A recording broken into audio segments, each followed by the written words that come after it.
Selamat sejahtera kepada semua rakyat Malaysia. Saya adalah Nelson Burung Ababil.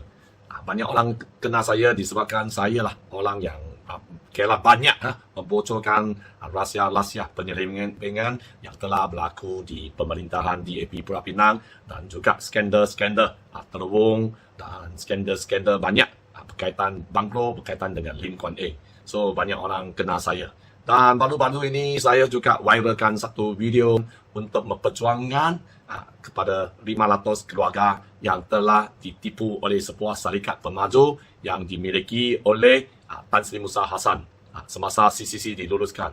So di sini saya juga merupakan ahli Yayasan Anti Rasuah Malaysia YAM. Dan saya lah yang perjuangan saya adalah selaras dengan perjuangan anti rasuah. Dan baru-baru ini saya nampak ada press conference dari itu Balai Polis Petaling Jaya lah, seorang pegawai yang bernama Tuan Ni yang menyatakan saya viralkan satu video yang lebih kurang 3-4 minit dan telah mungkin melanggar atau melibatkan kanun keseksaan 500 serta 233 lebih kurang menyatakan saya mempunyai niat jahat untuk menghina seseorang ataupun membuat satu news yang palsu. So di sini saya nak menegaskan kepada semua rakyat Malaysia, apa yang saya kata ini semua adalah benar. Syarikat pemaju Tan Sri Musa Hassan telah terlibat dalam skim cepat kaya, iaitu Moonspace dan MDI. So di sini kita nampak ada banyak itu Macau-nya itu skim cepat kaya kena tangkap di Malaysia dan hantar balik ke China, hantar balik di Macau. Tetapi kenapa skim cepat kaya di Malaysia ini tidak ditangkap, hanya didenda saja?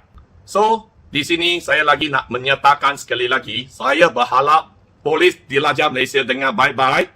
Tan Sri Musa Hassan adalah penasihat NBI dan penasihat Moonspace dan company yang lain. Okey? Dan di sini MBI dan Moonspace telah menipu banyak-banyak orang. Bukan saja orang Malaysia kena tipu, orang China, orang Japan, orang Korea, orang Taiwan, orang Singapura, Indonesia, Thailand banyak kena ditipu disebabkan skim cepat kaya ini. So kenapa polis tidak siasat? Kenapa? Sebab beliau adalah bekas ketua polis negara Malaysia. Bekas ketua polis negara Malaysia ini tidak boleh didakwa. Kalau didakwa, mereka merasa malu. So saya nak tanya ketua polis negara Abdul Hamid, adakah pengelembagaan Malaysia ini ada beri kelonggaran bahawa ketua polis negara buat salah tidak perlu disiasat? Ketua polis negara buat salah terlibat dalam skim cepat kaya tidak perlu disiasat.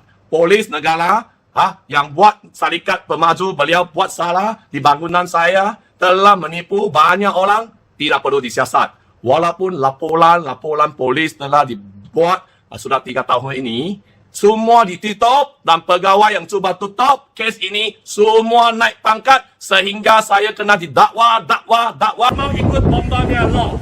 Integriti itu saya datang, hari itu semua nampak jalan tak betul. Kalau dia tak mau ikut uniform Allah, membuat kuasa sendiri tak mau ikut, kita tak mau ikut apa? Kita tak mau apa? Layak kena ikut SOP, denda. Pegawai politik buat salah, tak payah denda sikit, ada. Dan video saya ada 4 kandungan. Kandungan pertama, saya sudah kata Tan Sri Musa Hassan terlibat dalam skim cepat kaya. Polis di Rahsia Malaysia kena siasat mengikut undang-undang. Tidak ada orang boleh mengatasi ataupun melepasi undang-undang ataupun perlembagaan. Please siasat. Jangan cakap I fitnah. I sebagai ahli ataupun member yang anti rasuah. Okay? Saya adalah bertanggungjawab menunaikan tugas saya untuk memberi maklumat apa yang saya nampak dan apa yang saya terima maklumat ke semua ini. Semua dunia sudah tahu skim cepat kaya ini salah, tetapi penasihat lagi jadi penasihat, tetapi masih hidup mewah. Tapi tidak kena didakwa di mahkamah ataupun disiasat oleh polis. Satu kandungan ini bukan niat jahat, ini adalah niat baik. Saya hanya menjalankan tugas sebagai seorang Malaysia yang bertanggungjawab. Okey, saya nampak kemungkinan besar ada seorang terlibat dalam jenayah. Saya hanya memberi maklumat tetapi gagal. Sebab saya buat laporan demi laporan polis di Balai Polis Bukit Mertajam, akhirnya gagal. Kandungan yang kedua, saya cakap bangunan ini tidak mengikut undang-undang. Sistem keselamatan bomba tidak pasang by law. UPBL uniform by law. You tanya, Tuan Handam adakah? Ada by law atau tidak? Mahkamah sudah kata bangunan ini adalah bangunan kompleks komersial. Kalau bomba lagi buat laporan polis menyatakan bangunan ini adalah kediaman, bomba telah cuba mencabar keputusan mahkamah. Ini mungkin telah terlibat dalam kes penghinaan mahkamah. Okey, jangan cabar undang-undang, Tuan Hamdam. Okay. Kandungan ini memang tidak ada niat jahat. Saya hanya sebagai pemimpin bangunan ini, saya memastikan, saya bertanggungjawab memastikan bangunan ini disiap mengikut sistem keselamatan bomba uniform by law, sesuai diduduki oleh 568 keluarga. Okey, ini kandungan kedua. Kandungan ketiga, sebagai rakyat Malaysia, saya berhak kalau polis Bukit Mertajam, polis Diraja Malaysia telah gagal membela rakyat dan cuba menutup kes demi menutup kes.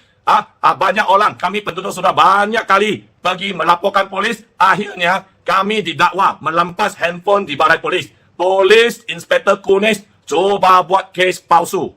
Ini polis buat kes palsu ke atas kami. Kita pun buat laporan aduan kepada Bukit Aman. Tetapi kesemua ini ada pihak-pihak atasan tertentu cuba tutup. So apa salah? Kalau penduduk sudah cuba 3 tahun melaporkan polis kepada polis yang di kawasan itu gagal. Disebabkan OCPD Tuan Nick Rose. Tuan Nick Rose cuba tutup kes ini semua, akhirnya Tuan Nirot lagi naik lagi satu pangkat, lagi tinggi, ada kris lagi. So inilah apa yang telah terjadi di hari ini.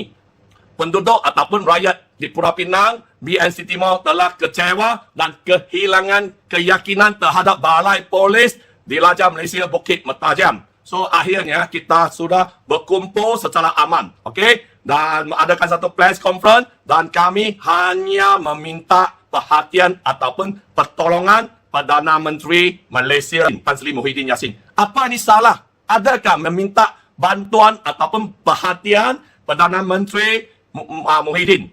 Itu merupakan satu kesalahan niat jahat. Ini ketiga.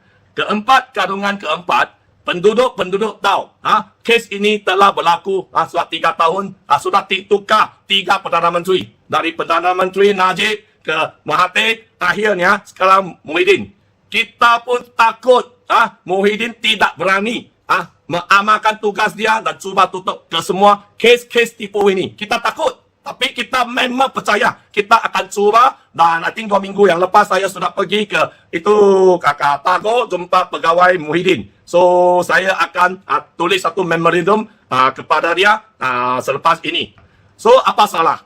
Keempat, kandungan kami sebab kita takut, kita worry. So kita memohon hamba-hamba ini meminta yang di-Pertuan Agong Malaysia dan juga sultan-sultan dan raja-raja Malaysia yang sayang layak. Kandungan keempat, disebabkan kita ada pengalaman 3 tahun ini, Polis Diraja Malaysia, SPRN, Suruhanjaya Pencegahan Rasuah Malaysia, Lembaga Arkitek Malaysia dan juga Jabatan Bomba Malaysia gagal membela dan menjalankan tugas by law dan tidak mendakwa pemaju yang buat salah ke mahkamah. Akhirnya kami sebaliknya kena didakwa disebabkan dokumen-dokumen yang cuba buat oleh pegawai-pegawai tinggi ke semua jabatan ini yang tidak mau ikut uniform by law ini, semua membekalkan kepada mahkamah untuk pastikan pemaju Syarikat Tan Sri Musa Hassan menang kes ini semua. So ada satu kes saya dikenakan bayar defamation 1 juta, tetapi saya tidak pernah pergi ke mahkamah. Orang yang kena su tidak pernah pergi ke mahkamah. Akhirnya orang ini kena hantar ke Tanjung Rambutan dan orang gila kena denda 1 juta ringgit. Ini yang apa yang telah berlaku di Malaysia. Hakim menjatuhkan hukuman, orang yang tidak siuman jatuh hukuman denda 1 juta ringgit kena membayar pampasan defamation. Saya tidak gila, tetapi mereka telah hantar saya ke Tanjung Rambutan. Akhirnya sebab buat banyak kes sehingga saya tidak tahan tekanan, cepat naik marah, akhirnya itu perangai cepat naik marah, sudah jadi orang gila. Okey, kalau kes banyak ditimpa kepada anda semua, awak akan lagi gila. Betul? So, orang gila semasa kes dijalankan di mahkamah, saya dikurung di penjara. Okey, orang gila sana, dan akhirnya hukuman yang dijatuh, orang gila ini kena bayar 1 juta ringgit. So, apa yang sudah terjadi? So, rakyat sudah kecewa. Rakyat sudah tidak tahu siapa yang boleh harap. Dan akhirnya rakyat kita sudah bincang dan kita minta yang di-Pertuan Agong dan juga Kesultanan, Sultan-Sultan Malaysia dan Raja-Raja Malaysia boleh ambil perhatian. Dan kita rakyat tahu, Kesultan-Sultan ini semua sayang rakyat, sayang Malaysia, saya hamba-hamba ini semua. So, kami hanya minta menumbuhkan satu suruhanjaya di Raja Malaysia lah, siasatan di Raja Malaysia untuk siasat. Kenapa kes ini boleh berlaku di Malaysia dan pegawai-pegawai tinggi, terlalu banyak pegawai-pegawai tinggi telah terlibat dalam kes penyelewengan, penipuan, keseksaan ini semua. So, di sini saya nak menyatakan apa salah rakyat buat video through Facebook memohon itu yang di Pertuan Agong tolong kami ataupun ambil perhatian. So, jangan salah guna section dan cas saya. Saya akan lawan balik dan akhirnya saya akan pergi ke Istana Negara Malaysia membawa orang mangsa-mangsa, penduduk saya sekali memberi memorandum kepada yang di Pertuan Agong.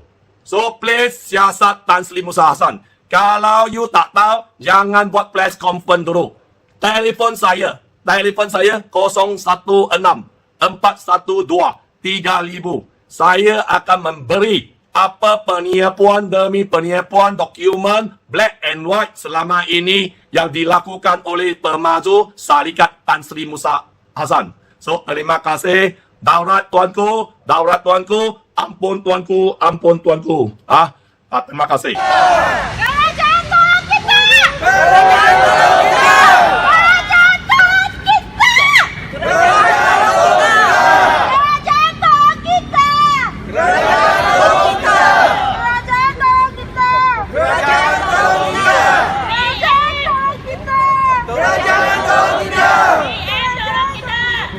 Kerajaan tolong kita!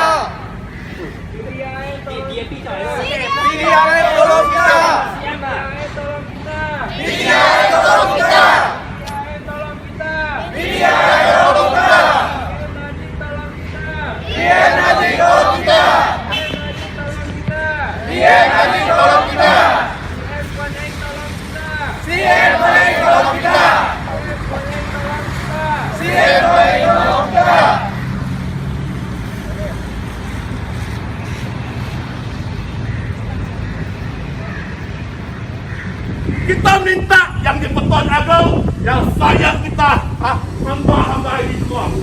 Kita dah memberitahu yang di Pertuan Agong, hamba-hamba pegawai, bomba pegawai yang buat kes telah berkhianat negara, telah membuat kes ini dan memperjudikan rakyat ini semua. So, minta tuanku tolong kita semua sebab ini terlibat Tan Sri Musa Hassan dan syarikat. Tak ada orang berani buka fa. Ampun!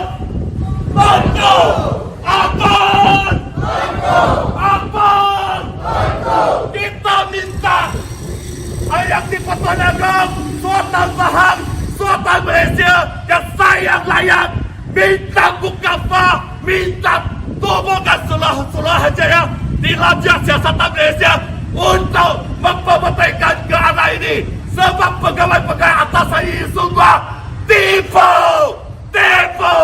mama ikut undang-undang. Ampun!